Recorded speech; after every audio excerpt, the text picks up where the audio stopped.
ایک باخبر ذرائع کے مطابق پتہ چلا ہے کہ فرانس نے فیصلہ کیا ہے کہ وہ تقریباً 25 رافیل طیارے پاکستان کو فری آف کاسٹ دے گا اور ان کے چلانے کے ٹریننگ کا خصوصی انتظام بھی کرے گا، کیونکہ ان کا کہنا ہے کہ بھارتیوں نے اپنے طور پر ٹریننگ کی تھی، انہوں نے ہمارے طیارے کو ناکام بنا دیا ہے۔ ان کی رافیل کیا ہوئی، انہوں نے ہمارا رافیل ہی گرا دیا، اس کے شیئرز ہی گرا دیے ہیں۔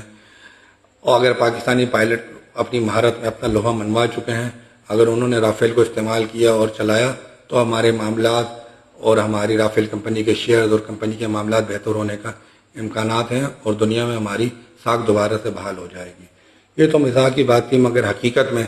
رافیل کی تباہی سے فرانس کی پوری یورپین اور امریکن اسلحہ ساز کمپنیوں کو بہت تکلیف اور پریشانی کا سامنا ہے، اور چائنا کے جیسی ٹھنڈر یا چائنا کے ویپنز اور دیگر اسلحہ فرنٹ پر اٹھ کر سامنے آیا ہے، اس نے یورپین مارکیٹ اور امریکن کمپنیوں کا مستقبل خطرے میں ڈال دیا۔ اسرائیلی ڈرونز کی بھی حالت سامنے ہی ہے، ان کی بنسبت ترکی کے ڈرونز زیادہ کامیابی سے دیکھے جا رہے ہیں۔ اس لیے تو ہم بار بار کہتے ہیں رافیل کیا نہیں گرے تھے، رافیل ہو گئی تھی،